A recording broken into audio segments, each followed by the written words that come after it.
Salve, galera vascaína, tudo bem com vocês? Benjamin Júnior aqui de volta na área para trazer esse vídeo aqui de sábado, nesse período de férias. Então vamos de especulações, de contratações, de mercado da bola, tudo que tá rolando aí a gente vai pegar e, como eu digo, a gente filtra e traz para você o que de fato tá esquentando, beleza? Se você tá chegando agora, não esquece não, viu? Faz aquele checklist lá que vocês já estão fartos de saber. Se inscreve se não for inscrito. Se já for inscrito, ativa o sininho de notificações lá em todas. Deixa o like, dessa forma ajuda muito, gente. É dessa forma que você avisa ao YouTube. Pô, o vídeo do cara tá legal, tá bonito, tá bacana. Recomende para mais pessoas aí, né? Dessa maneira você não deixa de compartilhar também, tá? E apertando ali em compartilhar, né? Copiando o link, colocando no seu grupo de WhatsApp, aquele seu amigo vascaíno, aquele seu amigo que gosta de futebol, aquele cara que fala que mas o Vasco não tá negociando, não, aqui, ó, tá aqui, ó, o vídeo do cara tá falando, beleza, gente? Então ajuda a fortalecer aí nosso trabalho, tá beleza? Pura? Então vamos lá, sem mais delongas, primeira coisa, essa noticiazinha aqui, só pra acalmar você, viu, torcedor? Que parece que tem coisa que é sacanagem que o nego bota aí, né? Verratti foi oferecido ao Fluminense, o empresário oferece. Gente, é tipo assim, se fosse ao Palmeiras, se fosse agora pro Fluminense, que o cara quer sair do Vasco pra ir pro Fluminense, meu amigo. O Fluminense tava perdido aí, porra, pelo amor de Deus, cheio de dívida. Teve aquele lampejo lá da Libertadores, os caras pensam que... Mas tá aí, tá, gente? Ó, staff nega o oferecimento, dizendo ele que tem a pessoa aí se passando por empresário e oferecendo o Verratti a outros clubes. Então, só pra encerrar o assunto aí, tá bom? Eu tô tentando aqui compartilhar uma tela aqui para trazer uma notícia aqui do Renato Gaúcho. Vamos tentar. Tá bom, gente? Vamos lá, me perdoem aí se der errado, tá? Pro início de 2025 é o caso do Vasco da Gama, por isso a gente vai trazer aqui no Tá Na Área o Tébaro Schmidt, porque tem novidade lá no GE. Globo, conversas do Vasco com o Renato Gaúcho, o Vasco que demitiu Rafael Paiva na reta final do Campeonato Brasileiro, terminou com o Felipe Loureiro como interino e agora já mira um retorno para 2025, Tébaro. Boa noite para você, bem-vindo ao Tá Na Área. Exatamente isso, Bené. Boa noite para você, para o Raed, para o Pedro, para a Camila e para todo mundo que está assistindo o programa com a gente. Sempre um prazer participar do programa. Essa é a novidade que a gente trouxe aqui na cobertura do Vasco no GE hoje, que o Vasco fez um contato com o Renato Gaúcho, que acabou de encerrar um trabalho de pouco mais de 2 anos no Grêmio, então está livre do mercado desde que terminou o Campeonato Brasileiro. O Vasco fez esse contato hoje, esse primeiro contato com o treinador que está livre no mercado, para sondar a informação pedida salarial, e aí o Renato respondeu ao clube pela nossa apuração que vai avaliar, que ficou de dar uma resposta definitiva até o fim de semana. O Vasco, como você bem lembrou, Bené, está sem treinador desde o fim de novembro, quando demitiu o Paiva depois daquela derrota de atuação muito ruim para o Corinthians em São Paulo. O Vasco nas últimas 3 rodadas foi comandado de maneira interina pelo Felipe Maestro e desde que demitiu o Paiva está no mercado então em busca de treinador, porque já sabia que o Felipe só ia ficar 3 rodadas mesmo. Teve sondagens, contatos com outros técnicos, inclusive estrangeiros, o Pedro Caixinha, o Luiz Castro, mas nenhuma conversa, não houve avanço em conversas com nenhum desses alvos, então o Vasco hoje decidiu fazer esse contato com o Renato Gaúcho, que a gente sabe pela nossa apuração que ele é a bola da vez no Vasco. O Vasco que ele tem certa urgência para definir isso, porque precisa de um treinador para poder destravar o seu planejamento de contratação de reforços, né? O Pedrinho, o Marcelo Santana, que é o executivo de futebol, e o próprio Felipe, eles já estão no mercado fazendo contatos ali em busca de reforços, já traçaram ali quais são as posições que eles pretendem reforçar, mas precisa de um treinador até para definir perfil, para saber quem que é melhor, se tem alguma indicação. Então precisa realmente definir quem vai ser esse treinador para a temporada 2025 para destravar todo esse planejamento. Até trazendo um bastidor, o Tébaro está falando justamente esse período de planejamento, né, essa expectativa. Hoje a gente estava mais cedo lá na redação preparando o programa e um colega falou assim, estou estranhando o Vasco. Está um tempo aí procurando treinador, não pinta uma especulação, não aparece o nome. Não deu 5 minutos, o Tébaro estava caminhando, falei, tem notícia, olha aí. Não sei se você está chamando a informação, e não deu outra. Tinha essa informação hoje do Renato Gaúcho. Porque, de fato, tem esse planejamento que o Tébaro está falando, é importante você definir o quanto antes um treinador. Se você pensar, né, que o planejamento do elenco passa por... É porque ela não segue aqui o canal, senão ela já estaria mais informada do que o Tébaro aí. Esse treinador também ajudar a escolher quais são os jogadores que fazem sentido para ele. Agora, tem uma questão envolvendo esse nome, se a gente juntar o que foi o Vasco 2024 e o trabalho do Renato Gaúcho no Grêmio 2024. Tem um problema que é comum a ambos, né? Que é a questão defensiva. 24 e 23. E 23, verdade. Tanto o Vasco quanto o Grêmio do Renato Gaúcho foram times que sofreram muito defensivamente. Então é algo que seria para os dois corrigirem juntos, né, Moreno? Assim, essa... Gente, não se faz omelete sem ovos, né, meu amigo? O Grêmio, ele pensou que eternamente ia ficar com o Jeromel e com o Kahneman. O Jeromel aposentou agora. Né? Então, defesa você tem que ter jogador, tá? Contrata a tua defesa ali. Eu acho que o time começa pela defesa, cara. Pelo grande goleiro, por dois zagueiros ali que realmente entreguem qualidade e segurança. E a partir daí... Eu acho que você vai montando teu time, né? Claro que se você faz mais gols do que leva, ok, beleza, você vai ser o campeão, né? Mas a gente sabe que o Vasco também sofre demais com a produção ofensiva, né?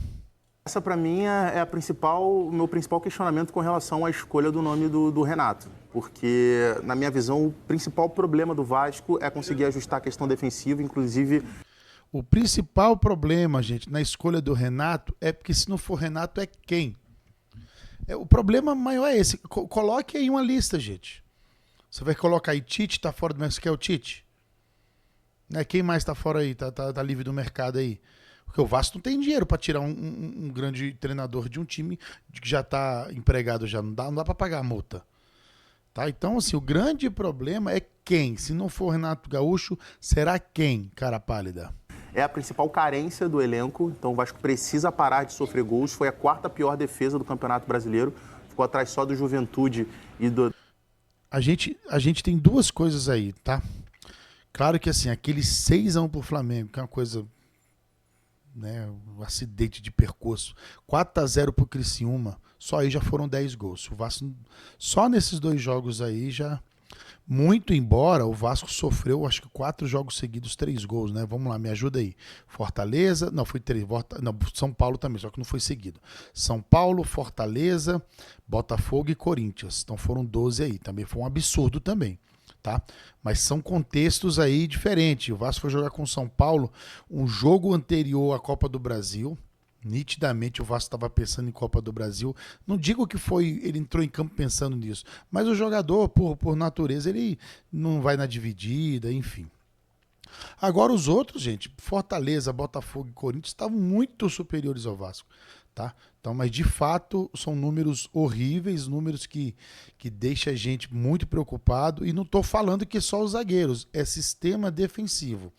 Né, você, por exemplo, com os mesmos jogadores, o Felipe não tomaria esse tanto de gol aí, do jeito que tá jogando, tá? Porque povoou mais o meio campo, certo? Então, se você colocou ali uma trinca de cabeças de área, né, de volantes, então você protegeu a tua zaga, né? Então, do jeito que o Paiva tava jogando, ora deu certo. Assim, é engraçado, né? Olha só como é que é o negócio. Com o Ramon Dias... A gente estava jogando, era com 1. A gente jogava com o Zé Gabriel ali, e aí o bicho estava com o Galdame. Pô, o Galdames não marca ninguém, né? E tal ali. Matheus Carvalho, muito ruim. Quando veio o Boina, e danou-se. Né? Aí que danou-se mesmo. Falou que o Galdames era incrível, né? Como é que esses caras... o Galdames devia treinar maravilhosamente bem, né? E aí sempre eu falava, gente, a cabeça, a entrada da nossa área está desprotegida. A quantidade de gols que a gente toma ali daquela entrada de área é um absurdo, gente. Era um absurdo. Né? Eu lembro que aquele jogo contra o Fortaleza, tanto na Copa do Brasil, né, como no Brasileiro, tomamos gol de fora contra o Água Santa. Cara, era um Deus nos acuda. Aí chegou o Paiva, primeira medida, Hugo Moura, Matheus Cocão ali meio que plantado. Pô, parou de vazar tantos gols, né? Começamos a ganhar, começamos a parar de sofrer gols. Tá? Então, cara, o sistema defensivo, ele tem que ser o time inteiro. O Verratti tem que ajudar na marcação, pelo menos pressionar a saída de bola. Entendeu? Vamos lá, vamos retomar. Das 2 equipes rebaixadas, o Cuiabá e o Atlético Goianiense, sofreu 56 gols. E aí a gente pega o trabalho do Renato no Grêmio nas 2 últimas temporadas. No ano passado o Grêmio bateu o vice-campeão brasileiro, mas tendo também a 4ª pior defesa do Campeonato Brasileiro. Sofreu também 56 gols. E nessa temporada sofreu 50, ou seja, se a gente somar Brasileirão 23 e Brasileirão 24, o Grêmio sofreu mais de 100 gols. Só que o que salvou o Grêmio ano passado era um cara chamado Luis Soares, que o Grêmio tomava 2 gols lá, ele fazia 3, ou fazia 2 e dava uma assistência. Então isso foi que, de certa forma, salvou a temporada do Grêmio dentro do Campeonato Brasileiro. Então, assim, eu acho que o Vasco precisa de um outro perfil de treinador, principalmente porque, se a gente for olhar para as 2 temporadas do Grêmio, na minha visão, os elencos que o Grêmio tinha, tanto em 2023 quanto em 2024, eram elencos melhores do que o Vasco tem hoje. E pelo que a gente vê com relação à questão de SAF, que é a urgência que o Vasco precisa resolver para poder pensar em investimento, em contratações, a gente ainda não vê nenhuma movimentação, nada muito concreto. Eu acho que cada futebol ele tem uma característica. Tá bom. Tá bom, deixa eu voltar aqui o raciocínio aqui. Deixa eu voltar o raciocínio aqui, gente. Vamos lá. O cara não concorda. Olha só o que ele tá falando e eu vou discordar dele, tá? A contradição. Ele fala, pô, mas o Renato Gaúcho tá tomando muito gol, tal, não sei o quê, mas não sei. Mas foi vice-campeão brasileiro. Tinha o Soares. O Soares não fez nada sozinho também, não, mas foi um grande jogador, concordo. Tá? Mas não importa, ele chegou, ele foi vice-campeão brasileiro. Tendo a 4ª pior defesa, porque o time produz também no ataque. Tá? Então assim, o Renato ele é marcado na carreira dele por fazer alguns bons trabalhos com elencos mais fracos. Gente, é o treinador que eu gostaria de ver no Vasco em condições normais? Não é. Não é. Eu acho para mim que o Vasco tinha que ter um treinador de ponta. Trazer um Abel Ferreira do Palmeiras, né? O cara tá meio desgastado lá, faz uma proposta pro cara mudar de ares, sei lá, entendeu? Luiz Castro. Um cara de ponta mesmo. Agora, temos condições? O que tá livre no mercado? Qual a nossa grana? Não tem. Então vamos fazer É o Renato Gaúcho. Eu acho, sinceramente, que é o melhor. Acho que esquentou a conversa de vez aí.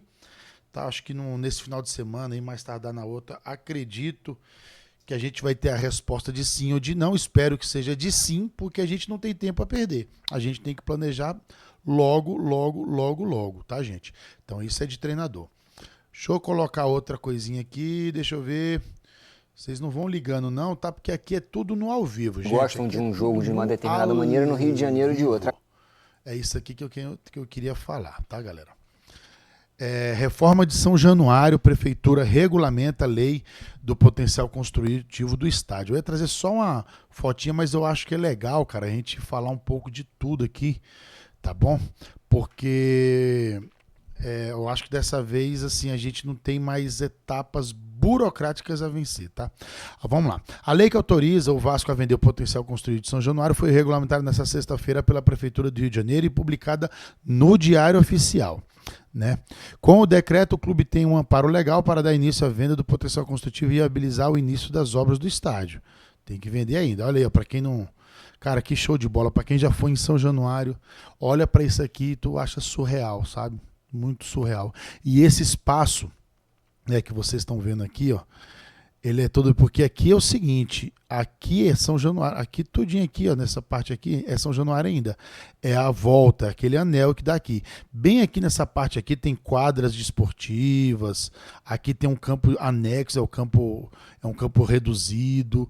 Então, eliminando essas partes aqui, a avenida aqui do entorno de São Januário fica melhor, fica mais confortável, porque quem vai lá realmente é meio sufocante. Sobretudo aqui, ó, nessa parte de trás aqui, onde fica as cabines de TV, aqui tem um posto de gasolina, né? Não sei nem como é que vai ficar esse posto aqui, mas recuando essa parte aqui, realmente vai dar um respiro bacana. Aqui, nessa parte aqui, é a barreira do Vasco, tá? Vamos lá. O texto fala sobre a operação da Urbana Consorciada, né, um pacote de melhorias que serão feitas a partir da regulamentação da reforma.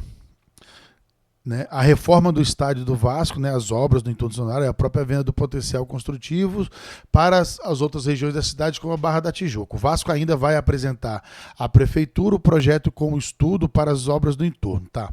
A parte que eu queria mostrar para vocês aqui também é o tombamento, tá bom? O tombamento, ainda houve um terceiro artigo no Diário Oficial, com tombamento definitivo do estádio de São Januário. O Parque Aquático, né, a Capela Nossa Senhora das Vitórias, essa aí eu não sei como é que vai ficar, porque ela é próxima, tá? Quando for construir a arquibancada ali onde fica o telão, né? A gente olhando o jogo aqui, né, de frente para a Social fica à esquerda, né, ou à direita da Social, tá bom? Onde fica ali a mega loja, tal, fica bem próximo. Não sei como é que vão fazer com a capela, né? Se vai ser debaixo da arquibancada ou se qual vai ser o projeto ali, tá bom? Então é o Parque Aquático, a capela, tá bom? E fora a fachada que já é, né,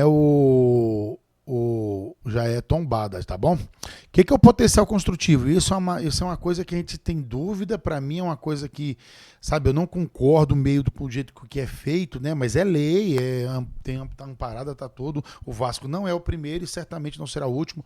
O Flamengo se valerá da mesma lei do potencial construtivo. O que é o potencial construtivo? A transferência de potencial construtivo funciona assim. A legislação urbanística do Rio permite construções maiores ou menores em um determinado terreno de acordo com o bairro onde ele fica, né? Em São Januário, a regra permitirá construções que não serão utilizadas pelo Vasco, até porque não se constrói sobre o gramado, né? Por exemplo, ao todo, 197 mil metros quadrados autorizados não serão utilizados pelo projeto da reforma do estádio. A lei aprovada na Câmara permite, então, que o Vasco emita títulos dessa área autorizada, o potencial construtivo, para serem aplicados em outras áreas, principalmente na Barra da Tijuca.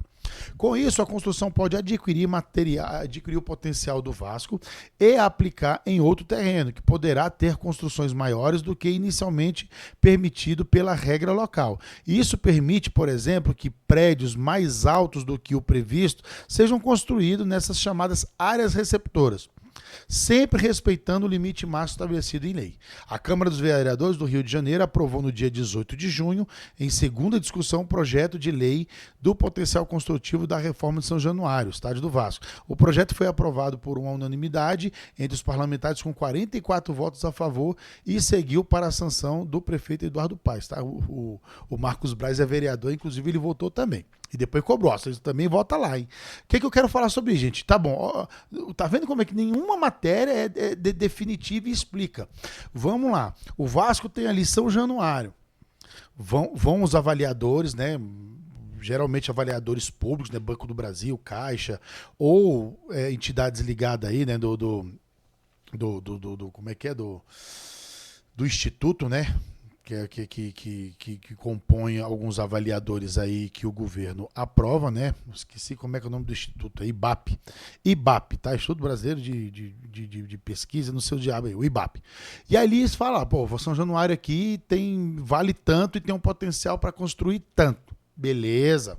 Aí o que faz? Em vez de vender São Januário, a prefeitura fala, usa o teu potencial construtivo e vende em outro lugar.